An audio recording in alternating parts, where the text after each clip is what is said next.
Shalom y bienvenidos a Vía Haftaj Israel, una frase hebrea que significa amarás a Israel. Esperamos que se queden con nosotros, ya que nuestro maestro, el Dr. Baruch, nos compartirá una enseñanza expositiva de la Biblia. El Dr. Baruch es profesor titular del Instituto Zera Abraham, con sede en Israel. Aunque todos los cursos en el instituto se imparten en hebreo, el Dr. Baruch se complace en compartir esta enseñanza en inglés con doblaje al español. Para más información, visítenos en amarasaisrael.org o descargue nuestra aplicación móvil Mi Estudio Bíblico. Aquí está Baruch y la lección de hoy. Ciertamente, necesitamos una perspectiva de reino. Debemos ser personas que no se desvían por las cosas de este mundo, sino que se mantienen firmes, enfocadas e inamovibles en las promesas de Dios, entendiendo que, a fin de cuentas, esas promesas se experimentarán mejor en la presencia de Dios en su reino. ¿Estás tomando decisiones basado en una realidad de reino?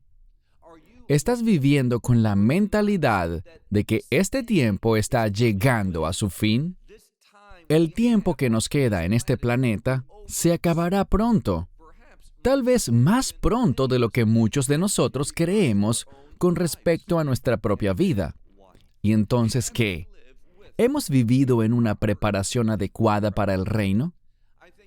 Creo que lo que aprenderemos en esta noche sobre la instrucción que Pablo le dio a Timoteo nos dará una mentalidad diferente en muchos sentidos.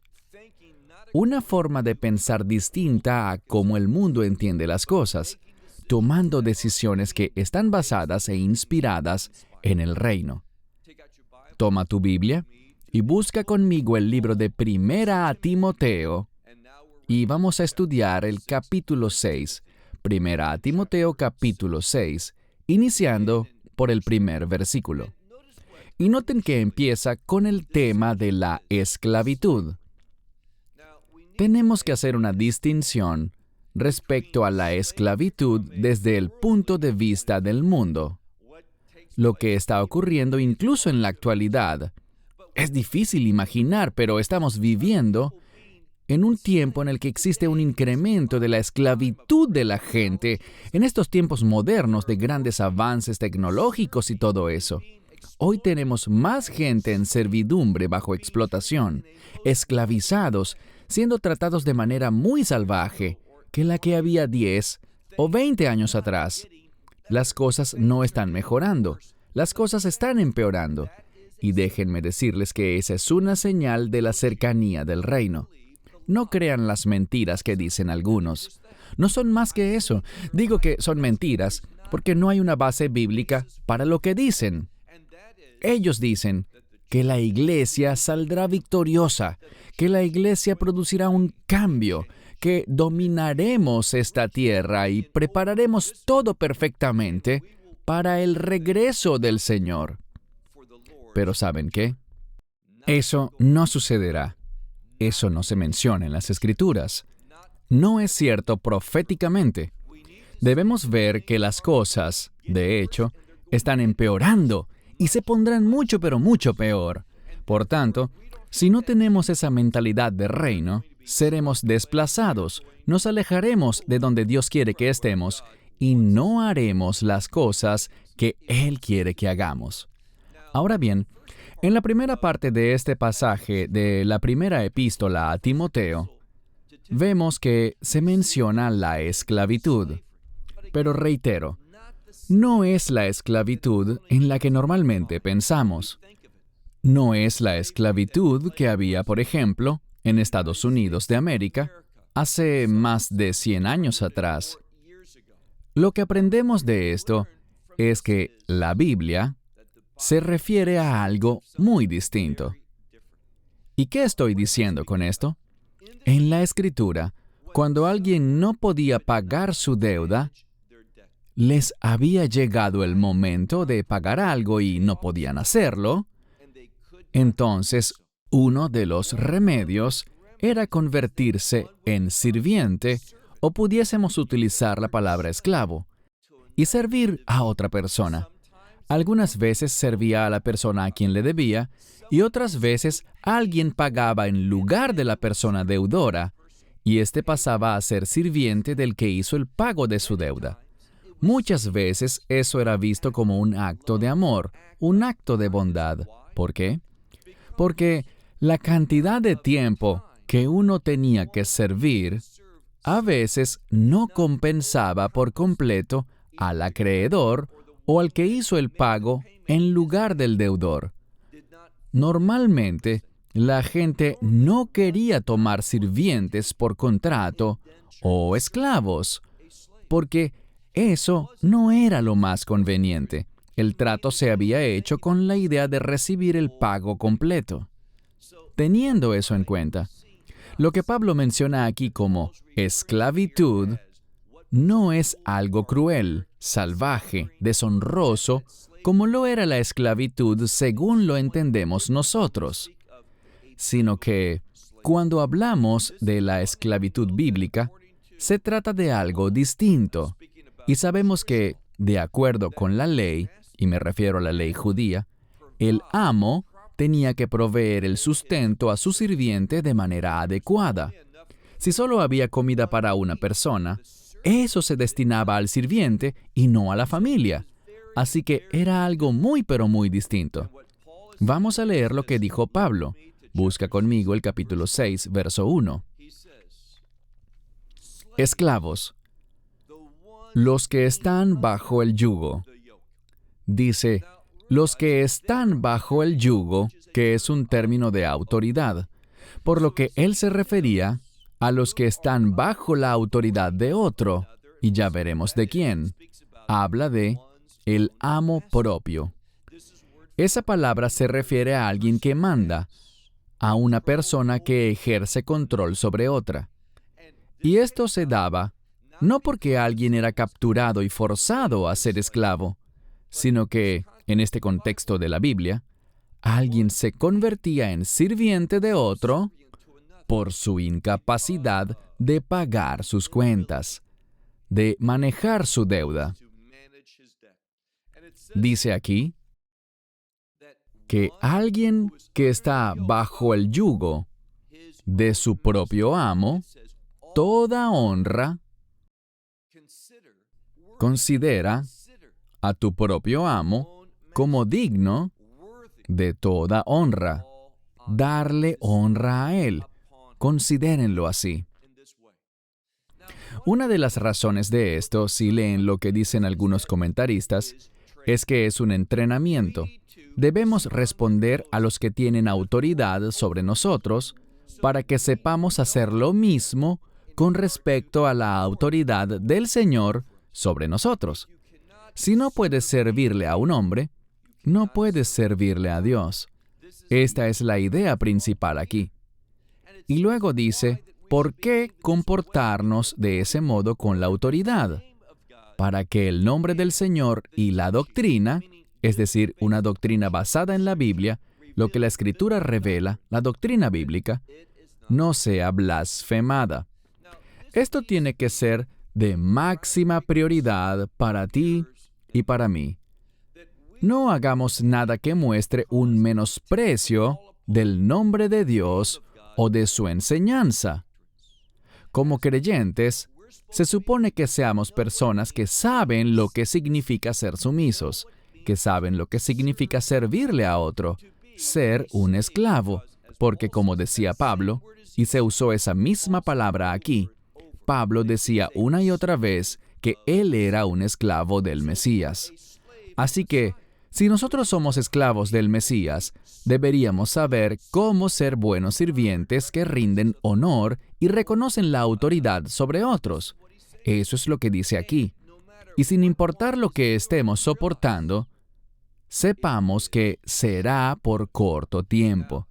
Esto no quiere decir que no seamos compasivos con los que están pasando por grandes adversidades, pero debemos darnos cuenta de que, en comparación con la eternidad en el reino, el sufrimiento de estos tiempos actuales no es más que un vapor que se desvanece. Obviamente, mientras pasamos por eso, no se siente así, Pero tenemos que entender que eso terminará y entraremos a la gloria eterna. Dios estará contigo. Él te dará fuerzas. Él te dará la capacidad de superarlo. Y Él también ha prometido que nunca dejará que pasemos por pruebas que están más allá de nuestra capacidad.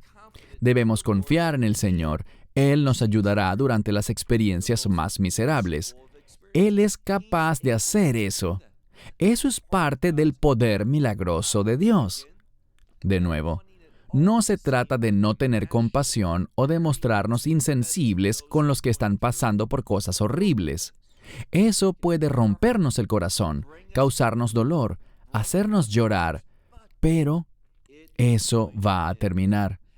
Y aquí hay una verdad importante. Dios tiene toda la eternidad para enderezar las cosas, para atender y ministrar ese dolor que uno experimenta. Veamos el verso 2. Pero, esta es una palabra que nos invita a tomar una perspectiva distinta. Pero, los que tienen un amo creyente, y luego viene una palabra que significa no tener en menos. Dice, no sientan menosprecio por él. Es decir, que por ser hermanos creyentes, por ser hermanos en el Señor, no tengo que respetarte como amo, como alguien que tiene autoridad sobre mí. Pablo le estaba diciendo a Timoteo, instruye a aquellos que estén en esa situación, que si tienen un amo creyente, no los menosprecien, no los tomen como por menos, por ser simplemente hermanos en la fe. Dice aquí, más bien, ¿qué deben hacer? Más bien, con más razón, sírvanle. ¿Por qué? Y luego dice, porque los creyentes y también los amados, debe estarse refiriendo a las mismas personas, porque estos que tenían los medios para tener esclavos, solían tener buenos ingresos, tenían recursos. Y estos que, noten lo que dice, asisten en buenas obras, buenos esfuerzos a esos otros creyentes, a los otros que son bendecidos y amados por Dios. Estos son los que están ayudando a otros creyentes. Estas cosas, dice aquí, enseña y exhorta, es decir, incentiva a los otros a que entiendan esto y lo practiquen en sus vidas. De nuevo, la idea principal aquí es esta: someterse a la autoridad, no usar la relación de hermanos en el Señor para explotar o no honrar al otro como deberías. Estos amos eran personas que no eran como normalmente imaginaríamos a alguien que es dueño de esclavos.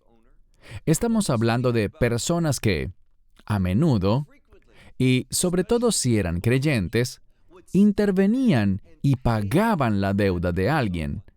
Y ese que fue bendecido por él, iba y le servía durante un período limitado de tiempo. Y como dije, si miran la literatura judía, generalmente, el servicio prestado, lo que ellos podían hacer como sirvientes, no compensaba del todo la deuda que había sido pagada o incurrida por esa persona.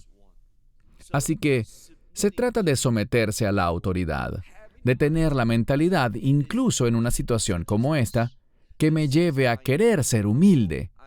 Debo ser un subordinado, debo reconocer la autoridad y entender que esas personas están ayudando a otros también. Ahora pasemos al verso 3. Al inicio del verso 3, él habla de personas que no enseñan la verdad, sino que enseñan otra doctrina. Una doctrina que no se basa en las Escrituras. Fíjense lo que dice. Si alguno enseña otra y la implicación es una doctrina distinta, y tampoco busca acercarse a, literalmente dice, palabras sanas. ¿Y esas palabras sanas de dónde vienen? Dice aquí, las palabras sanas con nuestro Señor, el Mesías Yeshua. Y luego dice, y los que están en contra de la doctrina o no están en conformidad con la doctrina de piedad. Permítanme leerlo correctamente. Aquí tenemos personas que no enseñan una doctrina basada en las Escrituras. Él dice, estos son los que no buscan, no se acercan a las palabras sanas que provienen de nuestro Señor, el Mesías Yeshua, que están en conformidad con la doctrina de piedad. Aquí vemos que Pablo estaba enfatizando una doctrina de piedad. Esta es una palabra que se refiere a comportarse de una manera que manifiesta el carácter de Dios. Y no solo es manifestarlo en el comportamiento, sino también en la actitud y en la personalidad. Es decir, debemos ser personas cuya fe incluso cambie nuestra personalidad, que esa fe nos haga diferentes y tenga un efecto en todos los aspectos de nuestra vida, de nuestro ser, de nuestra existencia misma. Entonces, si nos topamos con aquellos que enseñan algo contrario a la doctrina bíblica, que no se acercan a las palabras sanas de nuestro Señor, el Mesías Yeshua, y no enseñan conforme a la doctrina de piedad, Él nos dice aquí algo sobre estas personas. Veamos ahora el verso 4. Dice, esa persona se ha inflado, no entiende nada, sino que son personas que no son sanas con respecto a confrontaciones y contiendas de palabras. El texto en griego está muy entrecortado. Esas personas están infladas, es decir, que son altaneras, orgullosas. Se ponen ellas de primero. Lo que la Escritura quiere decirte es que seas justo lo contrario, que seas humilde, que reconozcas la autoridad, que estimes correctamente la autoridad y bases las cosas en las doctrinas de la piedad. Pero si alguien no se comporta de esa forma, está inflado. No tiene un correcto entendimiento, sino que esta palabra significa que no es sano. Dice aquí que no es sano acerca de confrontaciones y, podríamos decir, contiendas de palabras. Eso es lo que buscan. Ellos le prestan demasiada atención a la controversia. Eso les encanta. Y a las contiendas de palabras. Y luego dice, de las cuales, de estas cosas vienen envidias, blasfemias y malas sospechas. Esto puede entenderse como que siempre piensan mal de algo. Cuando pasa algo, si algo ocurre, tenemos la opción de ver eso o interpretarlo de manera negativa.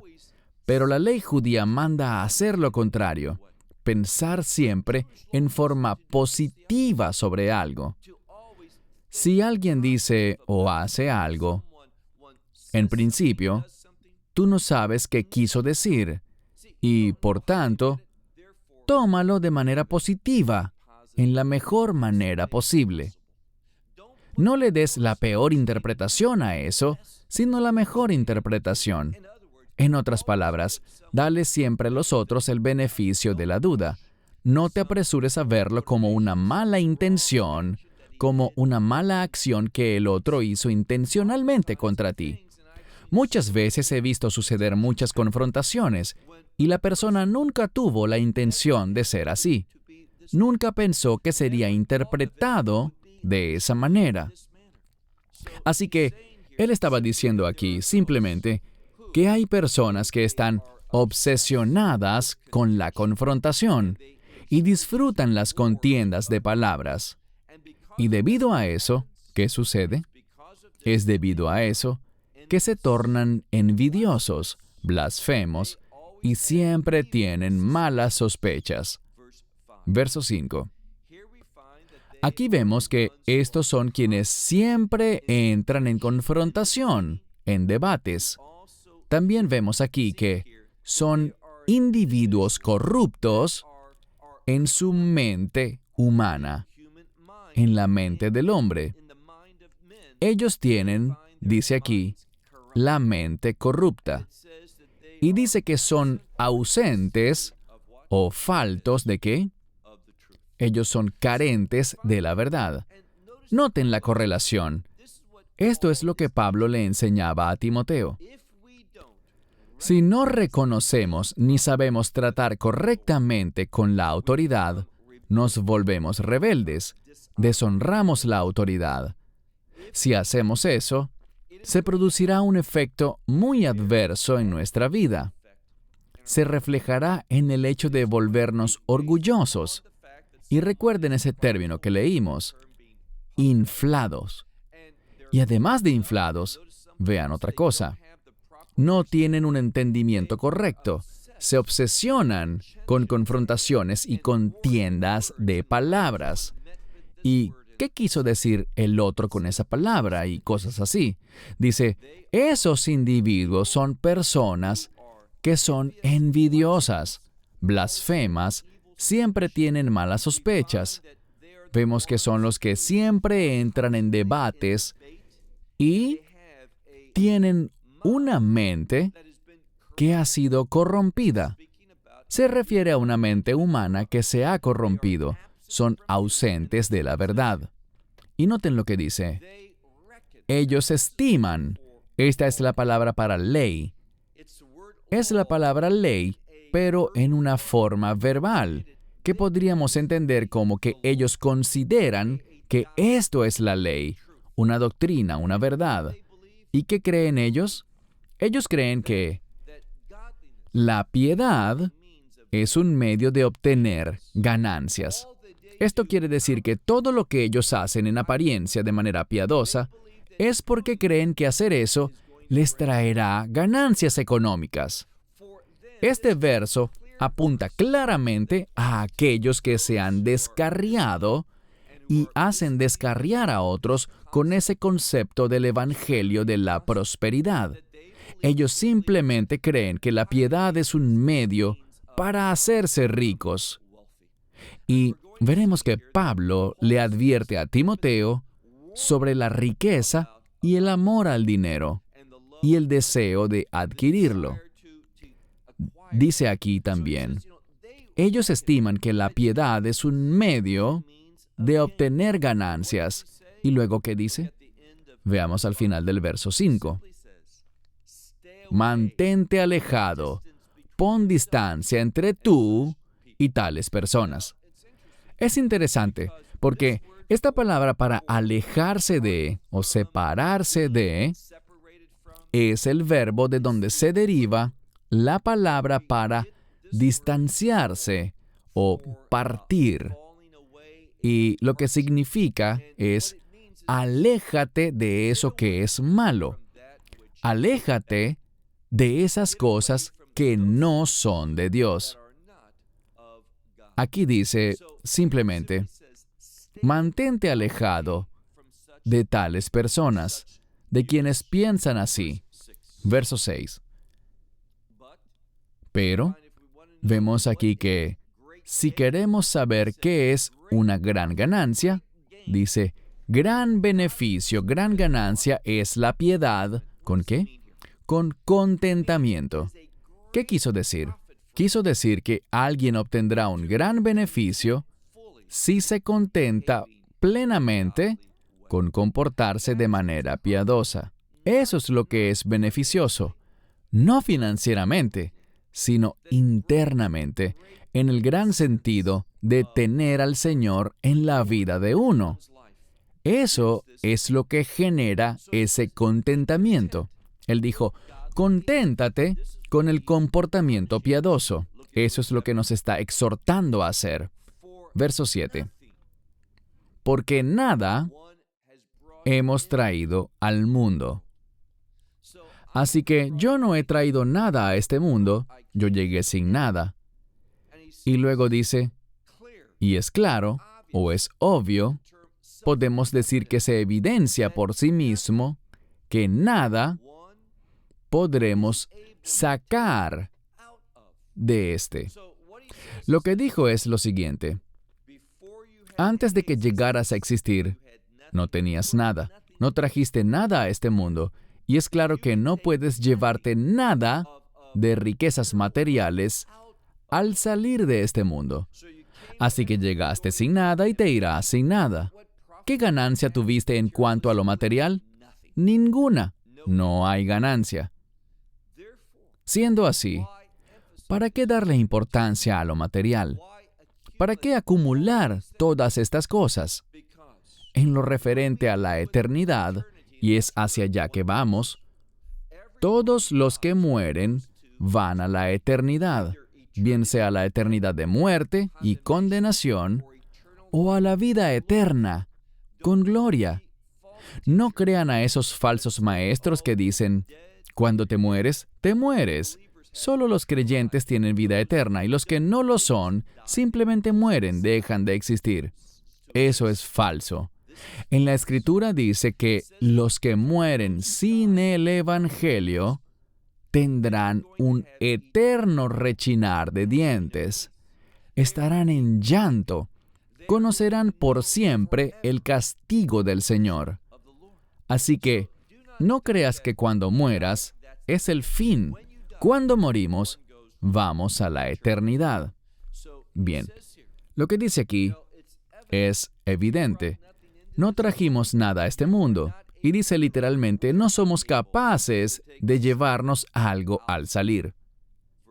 Verso 8. Pero, en esta perspectiva diferente, al pensar sobre poder obtener ganancias materiales para siempre, él dice, en contraste con eso, porque la partícula con la que empieza esta oración denota un conflicto, algo que contrasta. En contraste con eso, dice aquí, teniendo, y aparece una palabra que significa sustento. Podríamos usar el término hebreo parnasá, teniendo sustento y cubierta. Y muchos entienden esto como algo para cubrir el cuerpo. Así que si tienes tu alimento diario y con qué cubrirte, quizás se refiera a ropa o un refugio donde vivir, dice, por tales cosas, y vuelve a mencionar este término, estemos contentos. No nos inquietemos, como le pasa a mucha gente, que están intranquilos porque siempre procuran acumular, obtener algo, comprar algo. Conozco a un individuo que solía trabajar muy duro. Trabajaba en ventas, así que su ingreso no era fijo. Podía obtener bonos, ganaba por comisiones, trabajaba más y más porque siempre había algo que él quería comprar. Esa era su motivación. Y aquí, Pablo estaba diciendo que ese no es el modo de pensar de una persona piadosa. Hacemos un buen trabajo, con compromiso, somos buenos sirvientes, como dijo él aquí. Le rendimos apropiadamente el honor que le debemos a los que tienen autoridad. Y eso implica ser un buen sirviente, un buen empleado. Pero él nos dice aquí que no nos obsesionemos con eso, que estemos contentos de tener nuestro sustento y con qué cubrirnos. Veamos qué dice luego. Pasemos ahora al verso 9. Dice, pero, y esto es en contraste con esos que están contentos de tener sustento y refugio. Dice, pero a los que no lo están, aquellos que más bien quieren ser, y aquí está, los que quieren ser adinerados, los que quieren ser ricos. Les diré algo, hay un deseo creciente en la gente de lograr eso. Hace poco estaba viendo algo en Internet y se hablaba del cambio en el matrimonio, de lo que uno busca en su cónyuge. Y esto es cierto para hombres y mujeres por igual. Buscan a alguien que pueda proveerles seguridad financiera e incluso más allá de eso. Riquezas. Es a ellos a los que Pablo se refiere aquí. El matrimonio no es un medio para ganar riquezas. La gente lo ha entendido mal. Veamos de nuevo cuál es el contexto aquí. Pero los que desean ser ricos, si tienes deseos de eso, ten cuidado, porque eso tendrá un efecto muy adverso en tu vida. Pablo lo dice aquí, y no hay otro modo de interpretarlo. Veamos de nuevo el verso 9. Pero los que desean, los que quieren ser ricos, ¿qué les sucede? Ellos caen en la tentación. Esta palabra para tentación significa que son fácilmente seducidos, son fácilmente manipulados, son fácilmente conducidos a hacer lo que otro quiere que ellos hagan. Muchas veces nos encontramos con individuos que vemos en nuestros teléfonos, vemos toda esa publicidad y cosas así, y todo eso son estafas. Están tratando de aprovecharse. Y a menudo, la gente cae en esas trampas. ¿Por qué? Porque creen que es un modo de hacerse ricos, un modo de salir beneficiados. Así que él hace la advertencia. Los que desean ser ricos caen en la tentación y también en la trampa. Y además, dice aquí, en muchos insensatos y dañinos pensamientos. Esto es lo que dice la Escritura. Cuando yo ando buscando la riqueza, si ese es mi objetivo, ahora bien, ¿está mal ser rico? No, la Biblia no dice eso. Dios puede hacer grandes cosas a través de la gente que tiene recursos, moverlos a que sean de bendición y ayuda. Pero es distinto si tu motivación, lo que te impulsa, lo que quieres es simplemente ser rico. Hay mucha gente que quiere trabajar bien, ser exitoso en su trabajo, tener un negocio que prospere, y a causa de eso, se hacen ricos. No hay nada malo en eso. Pero los que dicen, a mí realmente no me importa mi empresa, solo me importan las ganancias que tenga al final, que mi empresa me haga rico, no que mi empresa preste un buen servicio, que ayude a la comunidad, o que me provea sustento y abrigo. No me contento con eso, no, yo quiero mucho más. Él está hablando aquí de esas personas y dice que ellos caerán en la tentación, se verán a sí mismos en una trampa, y la implicación es en una trampa del enemigo. Y también tendrán, y aquí habla de una variedad, muchos pensamientos y deseos diferentes que son insensatos y que son dañinos. ¿Insensatos? Pues vas a ser engañado por el enemigo, y al final eso será dañino para ti. Veamos la otra parte del verso 9. Dice, los cuales hunden o hacen caer a los hombres en, tenemos la palabra ruina y destrucción. ¿Y cuál es la fuente de esa ruina y esa destrucción? Es el enemigo. A él le encanta traer adversidad. Eso es lo que él hace. Es su carácter. ¿Cuál es el carácter de Dios? El carácter de Dios es bendecir. Dios ama, es misericordioso, es compasivo. Él quiere ayudar y quiere traer lo bueno a tu vida. ¿Y qué es eso? Es simplemente tener una vida aquí y usarla para la gloria de Dios. Eso trae gran gozo y satisfacción. Pero aquellos que quieren las cosas de este mundo, muchos de ellos tendrán deseos que son insensatos y, noten lo que dice, que serán dañinos. Y debido a eso, ellos quedarán hundidos. Esto es lo que dice literalmente, hundidos en esto que encontramos aquí. Dos palabras, ruina y destrucción.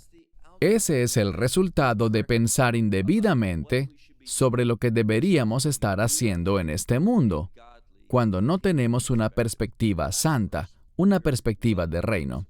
último verso es un verso muy conocido. Dice aquí, porque la raíz de todos los males es el amor al dinero. ¡Qué gran versículo! La raíz, lo que alimenta, lo que sostiene todos los males, la raíz de todos los males es el amor al dinero. De nuevo aclaro, no es el mero hecho de tenerlo, sino el hecho de amar al dinero. Y cuando amas a alguien, quieres pasar tiempo con esa persona, quieres estar cerca de esa persona, y hay mucha gente que ama estar cerca del dinero, o lo que el dinero puede darles, lo que pueden comprar con él. Por eso él dice aquí, ten cuidado, porque es la raíz de todos los males. Y asimismo, ¿qué sucede? Cuando amas el dinero, eso ocasionará algo. Noten lo que dice. Eso va a traspasarte. Eso va a poner dentro de ti, eso pondrá en ti como una aguja que entra en ti. Va a traspasarte ¿con qué? Con muchos dolores. Esto es lo que debemos entender. La gente cree que el dinero les traerá felicidad, y no es así. Si tu objetivo es tener dinero, eso será una fuente de dolor. Pero cuando tu objetivo es la santidad, eso será una búsqueda de gozo. De esa búsqueda de santidad, tú vas a recibir gozo. La pregunta que resume todo esto es sencillamente, ¿le vamos a creer a Pablo? ¿Tomaremos esas palabras literalmente? Recuerden lo que él había dicho anteriormente, como palabras sanas de nuestro Señor, el Mesías Yeshua. Eso es lo que Pablo nos dio en este pasaje de la Escritura. Palabras sanas que van a producir una gran ganancia en nuestra vida. Esa ganancia no se refleja en posesiones, sino en ese contentamiento y ese gozo. Eso nos llevará a una intimidad con Dios. Y con esto concluiré. Todo eso nos da un adelanto de cómo será el reino. Cuando yo busco la santidad con contentamiento, diciendo, lo que me da satisfacción es reconocer la autoridad de Dios en mi vida, es decir, que me someto a su voluntad, hago su obra, y al hacer esto, se expresa la santidad. Y cuando esto te satisface, y aquí está la clave, vas a ser espiritualmente fuerte. ¿Qué aprendemos aquí? Cuando pensamos de forma incorrecta, cuando estamos obsesionados con la controversia y rebuscando las palabras en contiendas y debates, teniendo sospechas de que todo es malo y siempre buscan perjudicarme, cuando estamos así, eso se lleva el gozo, y no solamente se lleva el gozo y el contentamiento. ¿Qué más nos hace? Eso nos da un modo de pensar incorrecto, nos da una perspectiva impía y hace que seamos fácilmente manipulados por el enemigo para que tengamos deseos que son insensatos y que nos harán daño. La tentación nos hará caer fácilmente en el campo de batalla del enemigo, donde sufriremos derrotas. Eso es lo que Pablo le estaba pidiendo a Timoteo, que le comunicara a los demás. Porque no queremos derrotas, no queremos comportarnos de manera insensata, no queremos tener cosas destructivas en nuestra vida, sino que queremos fortalecernos espiritualmente. Hazte una pregunta muy importante. ¿Qué vas a hacer con estos primeros 10 versos de 1 Timoteo, capítulo 6? Yo creo que, de lo que hemos estudiado hasta ahora, en 1 Timoteo, estos 10 versos son fundamentales si queremos vivir la vida que Dios quiere que vivamos.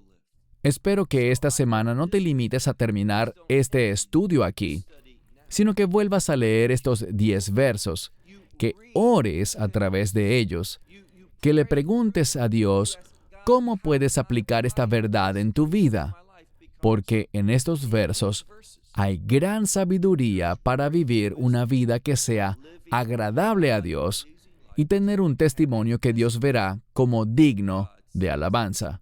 Bien, con esto termino. Hasta la próxima semana. Shalom desde Israel. Shalom from Israel. Esperamos que te hayas edificado con el mensaje de hoy y lo compartas con otros.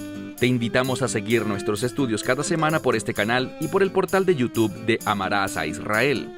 También puedes descargar nuestra aplicación móvil gratuita, Mi Estudio Bíblico. Finalmente, para obtener más información sobre nosotros, visita nuestra web amarasaisrael.org, donde encontrarás otras conferencias de Baruch en audio, video y texto. Hasta el próximo programa. Que el Señor te bendiga en Yeshua HaMashiach, Jesús el Mesías, mientras caminas con Él. Shalom desde Israel.